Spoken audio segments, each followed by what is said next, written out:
Hello and welcome to the One Degree Show. I am your host, ELLAMAE, and join me as we talk to elite entrepreneurs about the one connection, the one person that changed the trajectory of their business and their life. Let's get into it.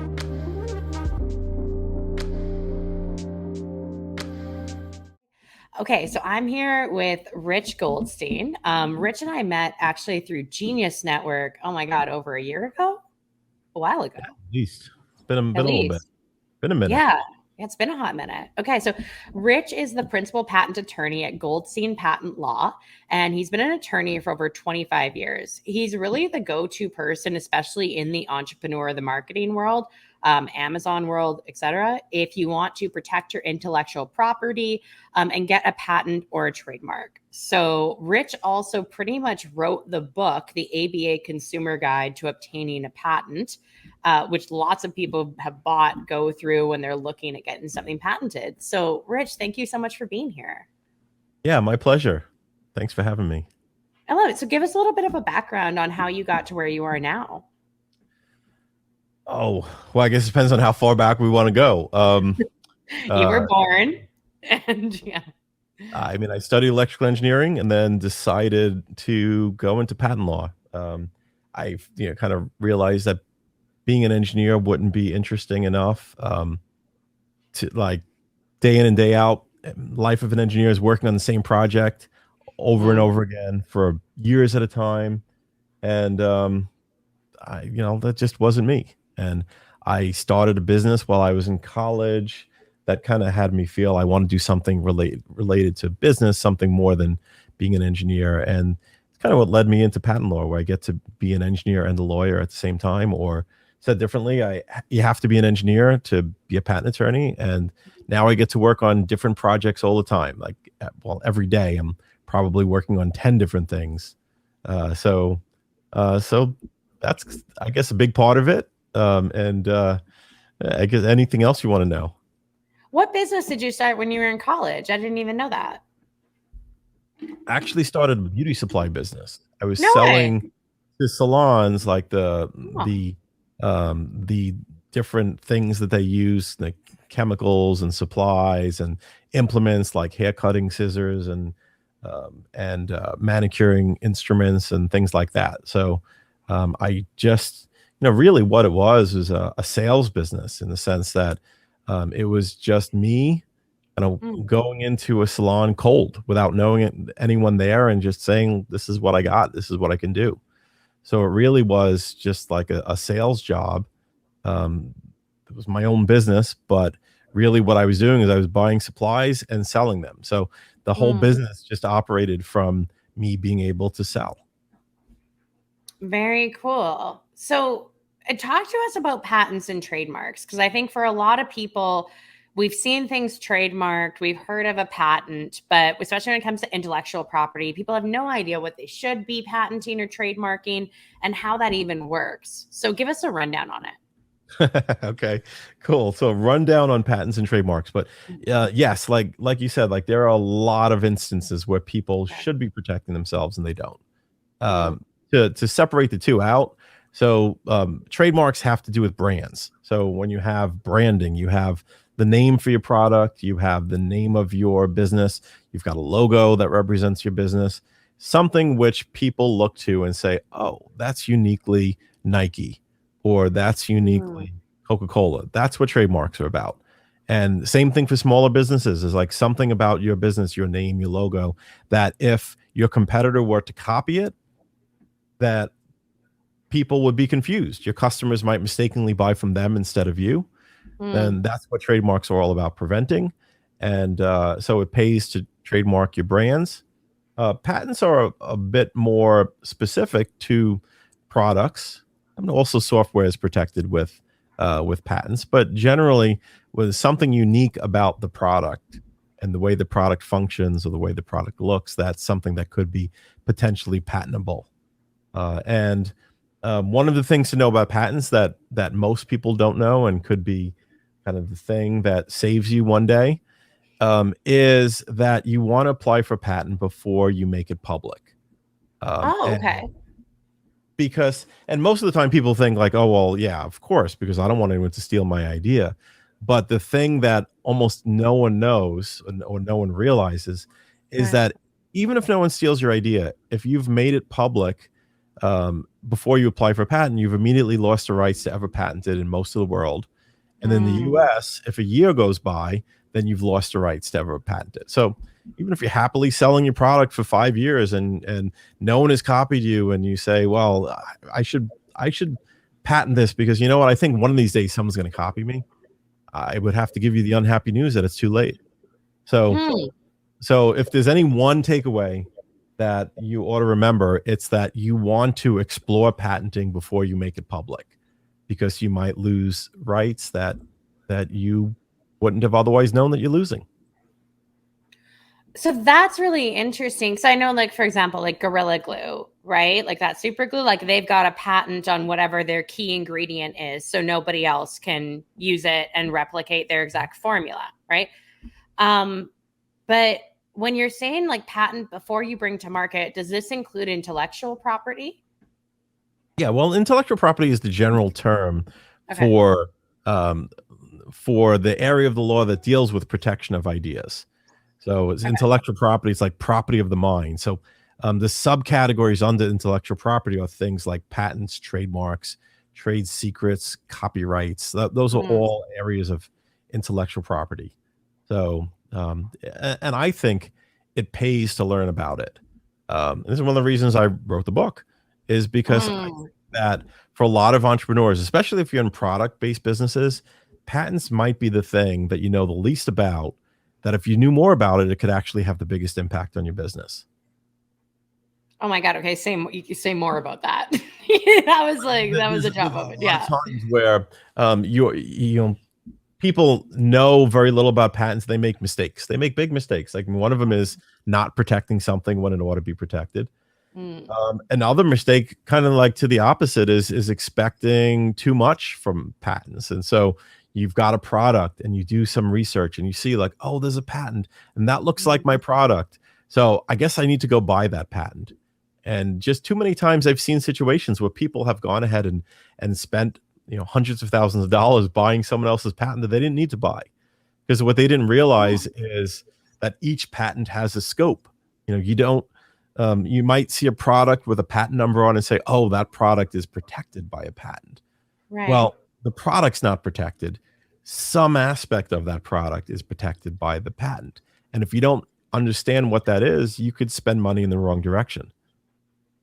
And you could also be anxious to get a patent and spend money on the wrong patent. Like you're not going to get a patent that actually prevents your competition from doing anything.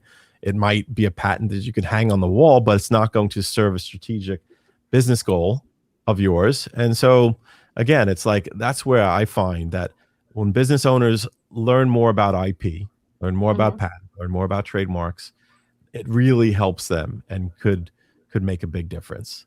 And just one last thing I'll say about that is that at the time of exit, it's like when you go to sell your business, when you own the IP, it could increase the multiple that you get for your business.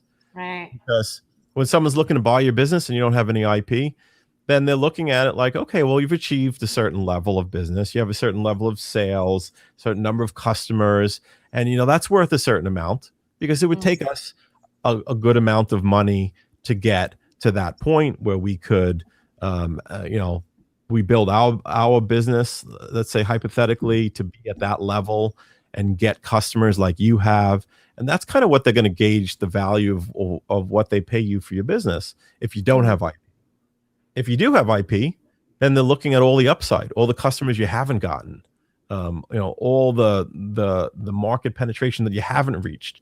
If you've got 5% of the market, then they're looking at the other 95, saying like, well, maybe we're smarter than you. If we buy your business, we can get the other 95. But that's if you have the IP, and then it's kind of like your IP is the keys to being able to capture the rest of that market share. So it could be very valuable, and sometimes it's not, but that's where it's helpful to learn about it. Well, and I think that's a line, right? When people are unsure whether or not they should be protecting their ideas or not. And especially with, you know, the whole in the entrepreneur world, at least, there's this really common said concept, which is MVP, like minimum viable product. Put it out there and see if there's a response from the market. So even if they've just put it out there as a beta offer, they cannot patent it afterwards. Yeah, generally not. And like I No. said, in the US, there's still a 1-year grace period.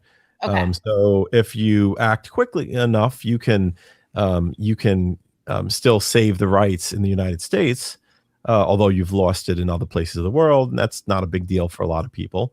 But Yeah. without even knowing about this 1-year rule, too many people just go well beyond that. A year and a half goes by, and they're like, "Okay, Mhm. now it's time to patent it," and so then it'll be too late at that point. So it's useful to know that is like if you care about worldwide, then before you put it on the market, you need to take steps. And if you're only concerned about the US, then at the very least, within a year of making it public. That's really good to know, and I think it's something that most people just have no idea about because No idea. we don't look up Because they patent. don't teach patents in high school. Yeah. You know, we don't. Yeah. How would you know unless you knew? Yeah. Okay, that's really interesting. And it's like within the year, does it just need to be where the patent has been filed, or it needs to be like I don't know the It needs to be process. filed. Just Yeah. filed. Okay.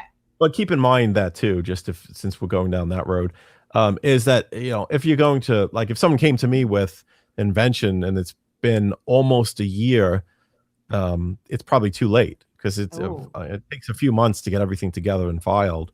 So that's the other side of it. Interesting. So what kind of I'm just trying to think, like, what position would somebody be in where they would be really, really smart to make sure they contact a patent attorney, somebody like you, before putting something to market? Like, are we talking like a new entrepreneur who's never put anything out before, someone who's a bit more established, has had a couple good offers? Like, what does that look like?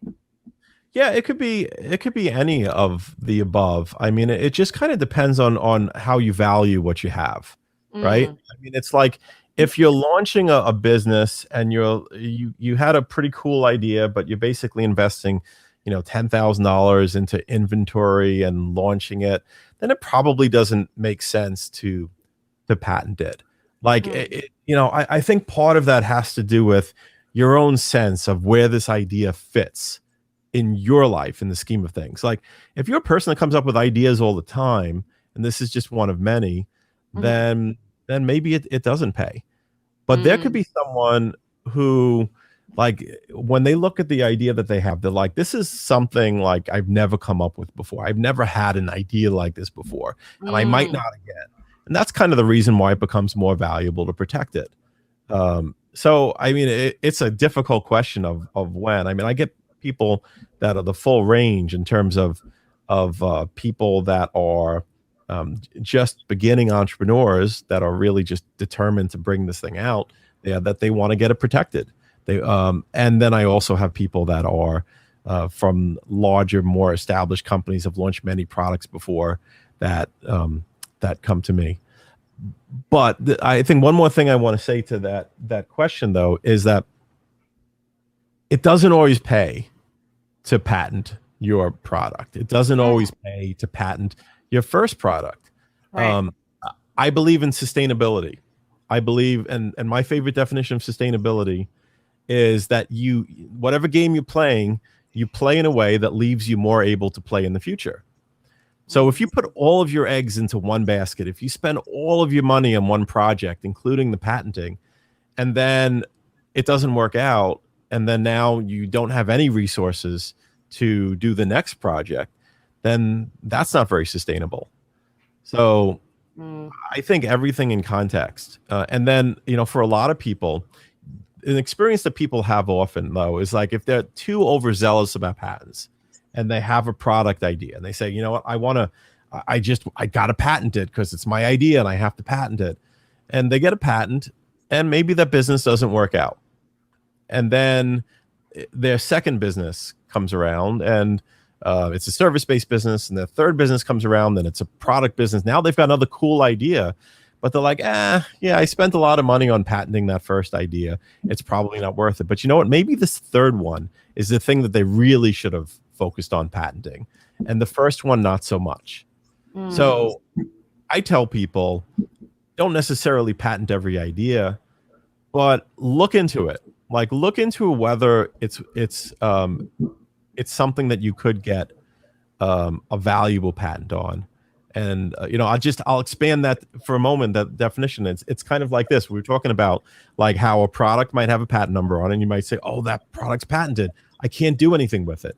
And and that's the big mistake that people make, is that every patent has a scope. There are some patents that are big and cover a whole concept, and there are some that are very specific and are just about like a specific combination of ingredients or whatever. And most people that are applying for patent don't know actually what they're headed towards. They don't know, like, is this something I could get a patent on the whole concept for? And like the concept of a fidget spinner, or am I just going to be patenting a certain type of fidget spinner with a certain combination of moving parts and whatever? Without knowing that, you don't really know if it's going to be valuable or not. And so what I tell people, to wrap this up, is just, if you have an idea that you think might be worthwhile, find out not just if you can get a patent, but can you get a patent that covers the concept, or would it be a rather limited patent? And then make a decision about whether it's worth it. And that's it. As we say on Clubhouse, and I'm done speaking. Oh, you're just going to tuck you back down to the audience. No, that's fantastic. So, and then what's the main difference between a patent and a trademark? Because you can patent and trademark similar things, can't you? Or is that like totally wrong? The patent is really for products and what makes a product different. And the trademark is really for the branding, the name, the logo, the things that kind of identify, like, think of Nike, like the Nike name, the Nike logo, the swoosh, those are all trademarks. Although the technology of how they make some type of new sneaker might be a patent. Right. Dude, Nike must have, I think they have software, like a bazillion lawyers, and software that runs through social media, et cetera. Because I remember a friend of mine one time, I forget how it was posted, but there was something like "just do it" in there. And she got, I don't know if it was a letter or email, but anyway, she got contacted by Nike's team saying, take that off. You can't do that, or we're going to bill you like $750,000 or something insane. So yeah, they're for real on that trademark. Yeah. Yeah. So when it comes to trademarks, like, what are the things you should be, again, do trademarks have the same rule where they can't be used for a certain amount of time? What are the things we should be looking at? Yeah, trademarks a little different. I mean, trademarks don't have a bar to registration. Like, in other words, you wouldn't be stopped from registration by the fact that you had it out there in public, say, before. It's kind of opposite in a way. So it's like trademarks, you actually need to be using the product to complete the trademark registration process. Okay. And there's something called common law trademark rights too, where so like two ways to get rights in a trademark. One is through using it, and the other one is through registration. So basically the way it works is that, like, you're using a name out there, and people know of your product, people know of your company, they've seen you 1,000 times. You're gaining common law rights, because if you're a competitor then started using a name similar to yours, and the public was confused because they knew of your company, they know of your brand, then you'd be able to take action against them based on your common law rights. But in order to prevail on your common law rights, you have to be able to prove all that. You have to be able to prove that, like, hey, everybody knows my brand, everybody knows my restaurant or whatever. And so this competitor who opened up across the street, now the public is going to be confused. So you have to prove that. You have to prove that, how well known you are. If you get a federally registered trademark, then it's assumed that you're that this is your brand, and that it's kind of like you bypass needing to prove all of that you would if it was just common law rights through usage. So, but the thing to know though is that if a few years go by, you've been operating, you decide, hey, now I want to file my trademark application. So there's no time limit. It could even be 20 years. Like 20, you've been operating this family-owned business for 20 years, and you finally realize, hey, maybe I should get a trademark, and you could apply, and say that I've been using it for 20 years, etc. And that's great. The problem is, if you put off applying for the trademark and someone files first, then it's a whole big problem.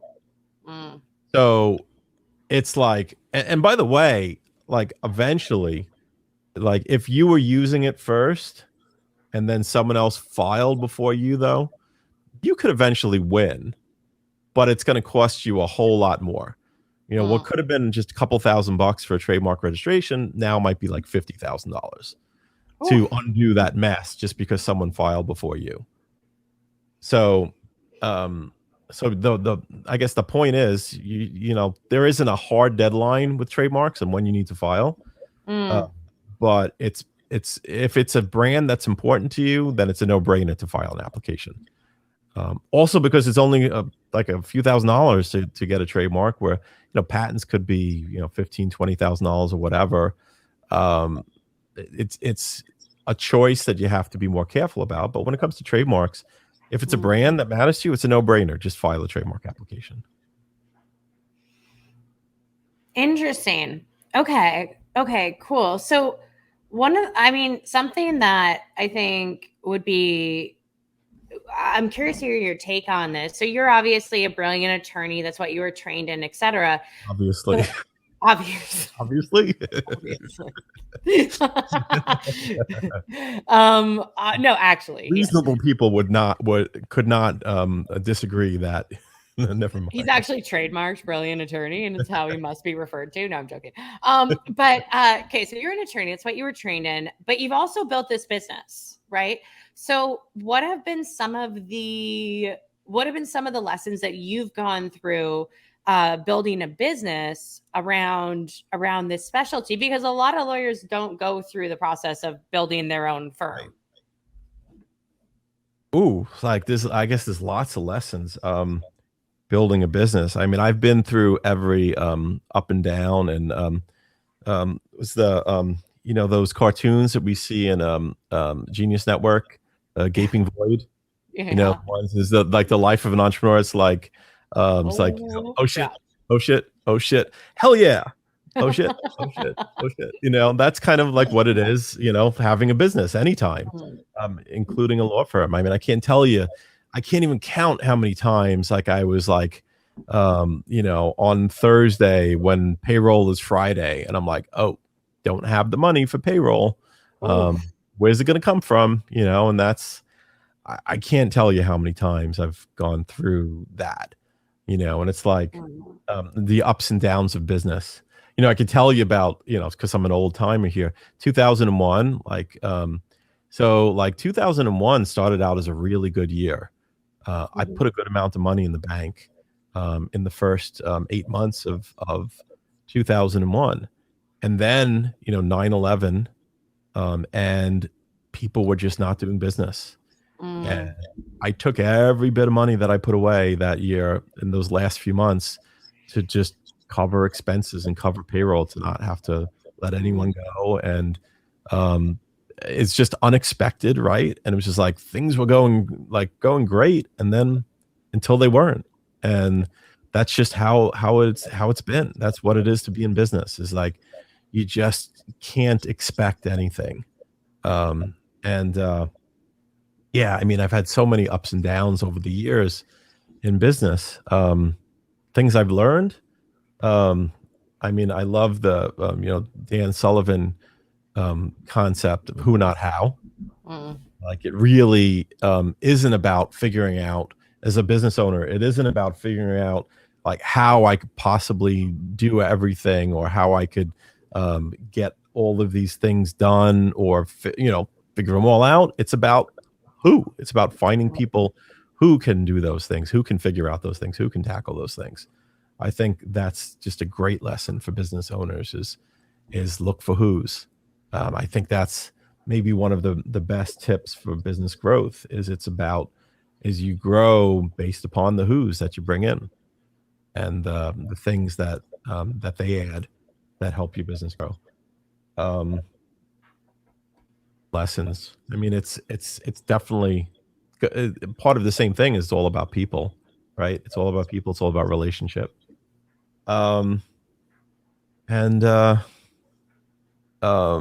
I think another just extremely valuable thing for any business owner is to master sales. Like just understand what makes sales work, because it's the thing that makes any business happen. Sales and value propositions, like knowing kind of like knowing what people want and kind of where there's a match for something you can provide, a value proposition that you can create. It's like creating value is like what business is all about, is like creating value and then showing other people that you create that value. And so like to me, mastering sales isn't about like being a smooth talker. Did you like the way I say talker? It's like talker. My talker. Can't hide my New York accent when I say that. Nope. It's not about your smooth conversation. It's about knowing how to explore with people what they need and how you can provide for them what it is they need, and like finding a match between what you can do and what they need. And so then mastering sales is about having kind of laser focused attention on that, so that you then, once you find that match and you make a sale, now you know, okay, I'm just going to duplicate this over and over again. I'm going to now find other people that then need that same thing. And so I think that's one of the most important lessons in business is selling something. And then you do it over and over again. And then you find ways to automate it. You find ways to get other people to bring other people on that could then sell that, and that could then deliver that thing, that service or that product. So, yeah, I think it's as simple as that, business. And what made you want to start your own? Because I mean, you very well could have gone and worked for any firm, right? And just existed within that ecosystem. What made you want to start your own thing?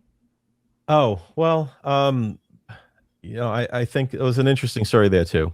So I was working at a law firm, and I actually had the coveted summer associate position at this IP law firm while I was in law school. And I, the interesting thing about law firms, and especially working at a law firm, working there for the first time, is you don't have hours. Like no one tells you that your hours are 9 to 5, or even that they're 9 to 7. They just don't. It's just like, yeah, you come in and you work until you leave, and they don't really tell you when that is. So there's a certain, mind game going on there of like, wait, is this enough? Or maybe I should stay longer. And they know that lawyers tend to be the type of people that have to make sure that what they're doing is good enough and blah, blah, blah. And so I get this coveted summer associate position, which is like, like there's a lot of competition to get that summer job where you're getting paid a real salary. I mean, back then it was, it was $1,000 a week, which was like, that was huge, Yeah, that's huge. That would have been probably the equivalent of like 3,500, $4,000 a week now. Right. 50 years later. Exactly. 120 years later. No, but seriously, Rich is a vampire. He's been around for a hot minute. No, I'm joking. It was 28 years ago though, but not far off. So yeah, that was really something. And so I got this coveted position and working there for the first couple of weeks, and like, me and this 3 other summer associates, like, we don't know what time we should be there to. All we know is that if you're there past 8, then the firm will pay for dinner. Okay. So, but that's all you know. So, okay. So then I guess being there past 8 is a thing, right? I mean, I guess for them to have that rule in place. Right. So you're working, and maybe at some point you say, okay, well, I guess this is enough. Maybe I could go home now. And I remember then about 2 weeks in, I had friends that were going to just like a popular bar in New York called Merchants on First Avenue. Like back in the days, like where all the like young people went after work.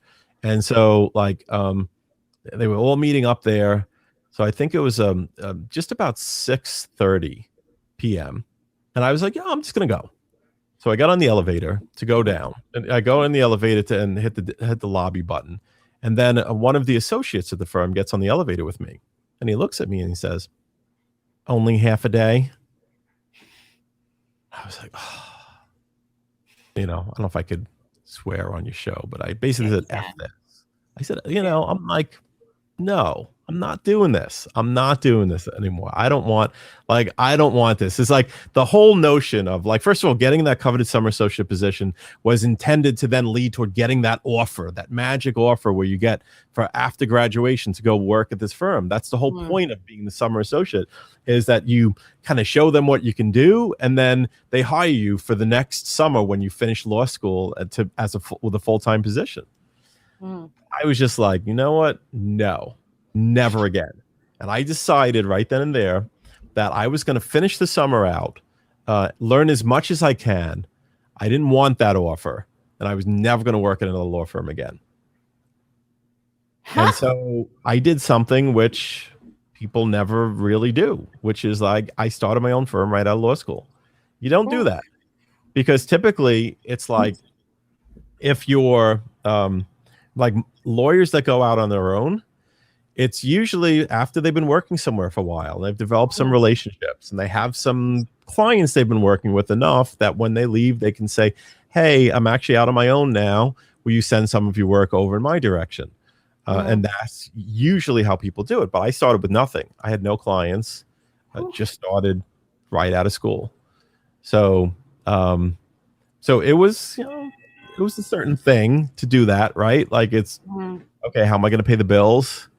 But after that, getting on that elevator that day, I was like, I'm not going to play this other big law firm game. I'm going to do things my way.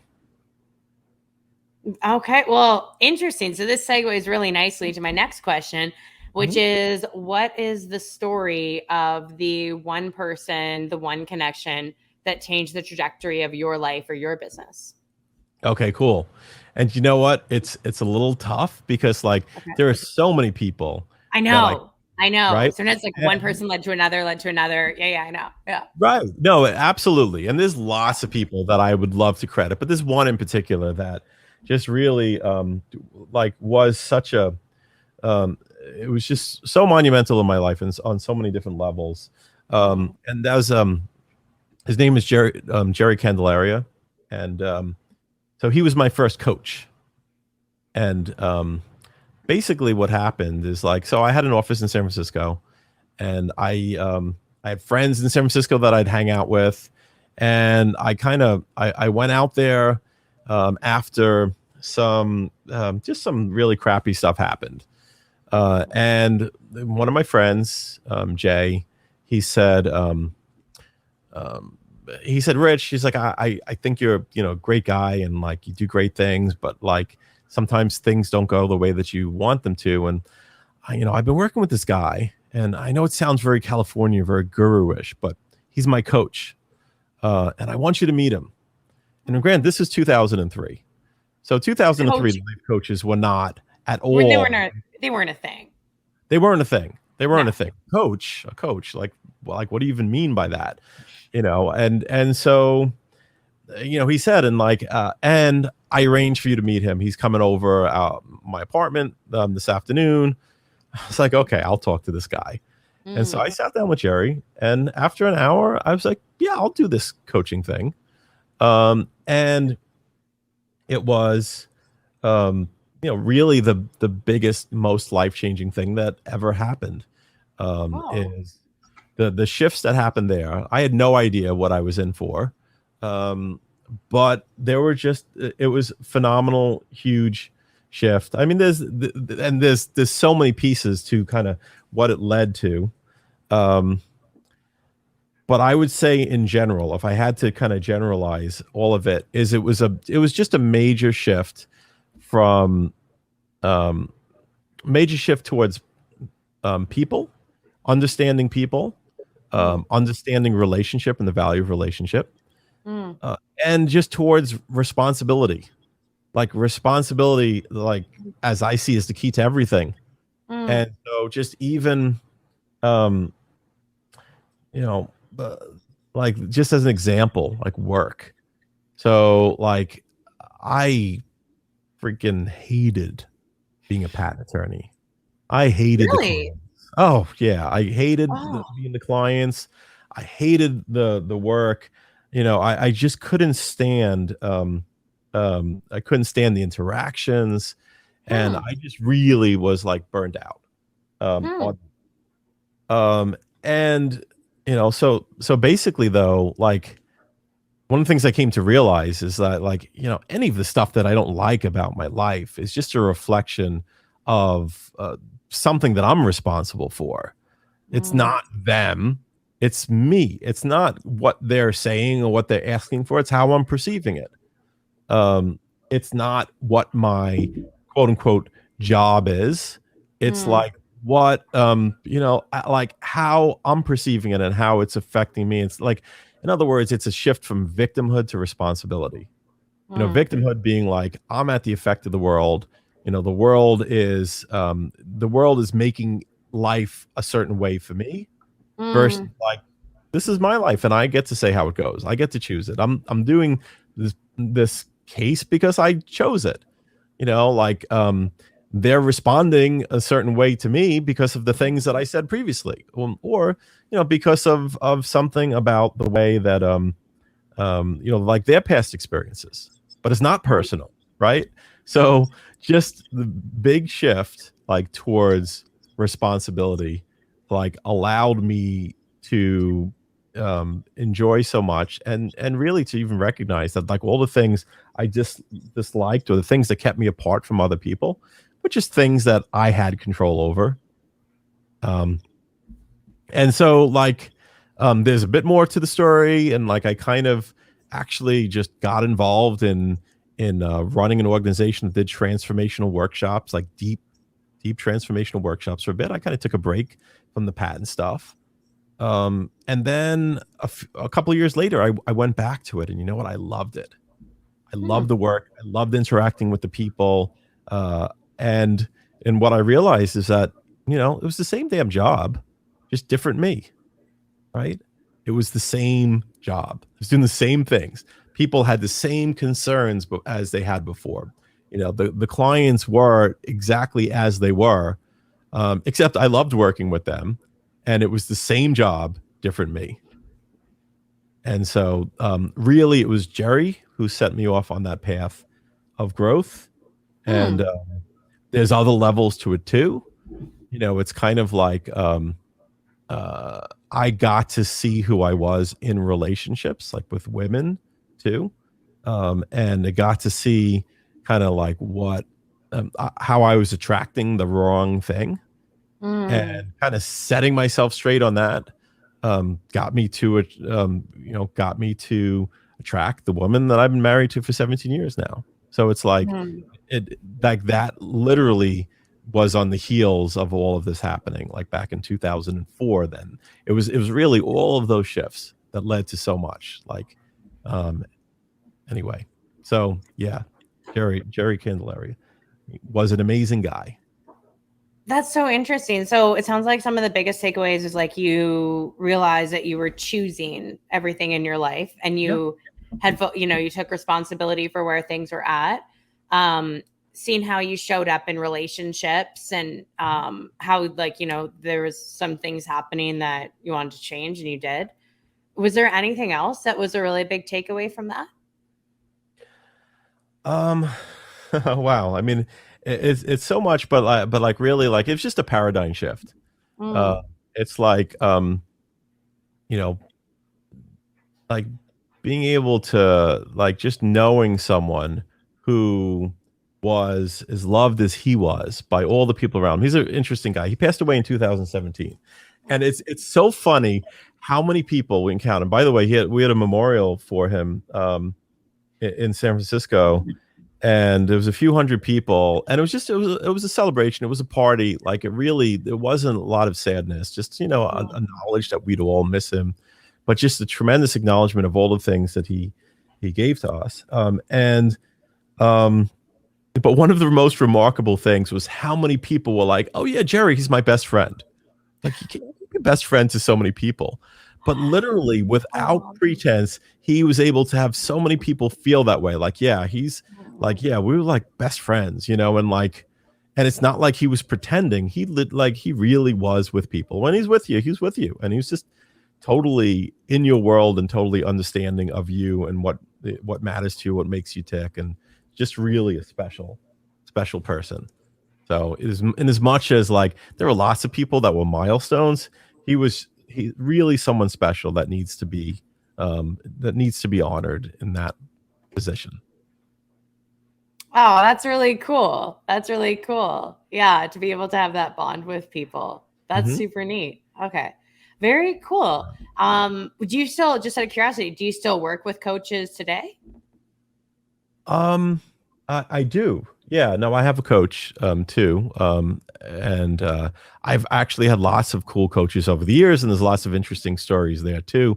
I've had some really amazing, like high level coaches over the years, and I've got one that I'm working with for the last couple of years that is just fantastic. And the reason he's fantastic is he knows how to manage my head. He just knows how to manage it. Like he just knows when I'm in like a certain place, like how to kind of get me to see like all the great things that I've been doing.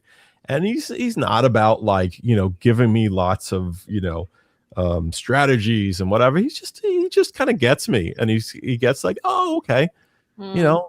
Like, so that's what's going on. Like, and that's just a great thing in a coach. It's just someone who really gets you. I think we definitely, I heard this somewhere. This isn't my own original thing. I forget who said it, but I think we fall in love with the people, or fall in love or connect with with the people that we feel understand us the best. And I think it's such a real like treat. It's like a treasure almost to have a relationship where you feel really understood. It's really cool.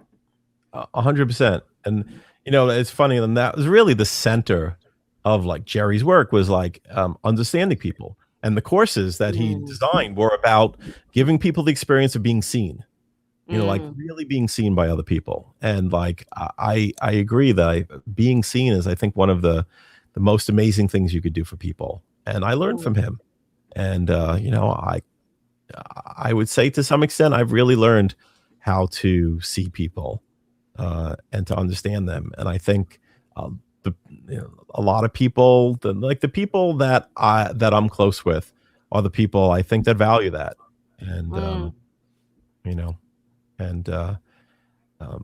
people often say like, Rich, he's so real, like he like, genuine, whatever. And like, really, like if those traits are truly descriptive of me, I owe a lot of that to Jerry, because he really taught me how to how to step into that, and how to get other people, and how to be vulnerable, how to allow other people just really see you, or see me in this case. Interesting. Oh, very cool. That's neat that it happened quite early in your career too, because you probably would have had a really different trajectory had that not shown up when it did. Yeah. It's interesting. Yeah, I guess that is kind of early. It's funny, like the way time is. Like I kind of look at it as midway, but yeah, I guess that was skewed towards 2003. I was like 9 years into my career. Now I'm 27, so it was like a third of the way. And yeah. Oh wow. Time flies. Wow. Yeah, no kidding. Does it ever, right? I mean, it's like 2022 in 2 days. That's nuts. From when we're recording this. Okay, cool. So where can people find you if they want to talk about patents, trademarks, life coaches? Or want to be where can people find you? Like me to really get them.